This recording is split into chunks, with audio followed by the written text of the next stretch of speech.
Hello friends, અને GST 2.0 હવે introduce થશે 22 સપ્ટેમ્બરથી and in particular insurance sector પર, અને એ બી હેલ્થ અને લાઈફ ઇન્સ્યોરન્સ પર થોડોક ફરક આવી શકે છે, જે આવી ગયો છે રાધર. પણ કઈ રીતના ફરક આવી શકે છે અને કઈ રીતના ઇમ્પ્લાય થઈ શકે છે, એમાં ઘણું થોડું કન્ફ્યુઝન પર છે. તો આપણે એ ડીકોડ કરીશું. મારી સાથે વિરાલ ભાટ જોડાયા છે મની મંત્રના. પહેલાં તો કઈ રીતના આ ઇમ્પ્લિકેશન આવશે એ પહેલાં તમે સમજાવી દો. પ્રીતિબેન, બહુ જ કન્ફ્યુઝન છે લોકોને, હા. ઘણા બધા સવાલો આવે છે. પહેલાં તો મારી રિન્યુઅલ ડેટ 23 તારીખ છે કે 24 તારીખ છે કે 25 તારીખ છે, બરાબર છે? 22 તારીખથી એપ્લિકેબલ થવાનો છે. તમારી રિવાઇઝડ ગાઈડલાઇન્સ છે ને, ગવર્મેન્ટ રિવાઇઝડ તમારી રિન્યુઅલ નોટિસ તમારી ઇન્સ્યોરન્સ કંપની આપશે, એ પ્રમાણે કરજો, બરાબર છે?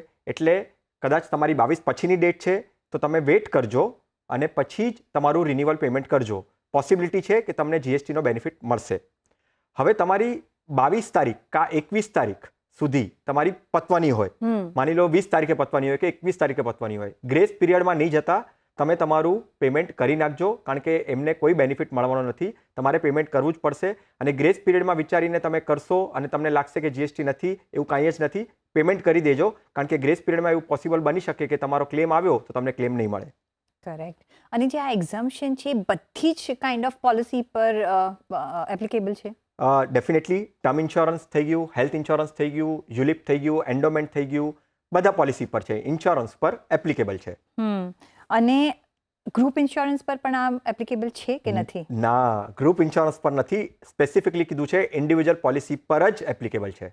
ઓકે. અને આ 22 સપ્ટેમ્બરથી લાગુ થશે. પણ જે અમારી પાસે જે મેક્સિમમ ક્વેશ્ચન્સ આવ્યા છે કે ભાઈ અમારે જો પ્રીમિયમ ભરવાનું હોય 22 સપ્ટેમ્બર પછી કે એની પહેલાં થોડું આમ તેમ, તો અમારે પ્રીમિયમ ભરવાનું કે વેઇટ કરવાનું કે ગ્રેસ પીરિયડ માટે રાહ જોવાની, જેનું ક્લેરિફિકેશન વિરલભાઈ ફરીથી એક વખત તમે આપી દો, બિકોઝ આઈ થિંક કે ઘણા લોકો આમાં બેનિફિટ લેવા માંગે છે.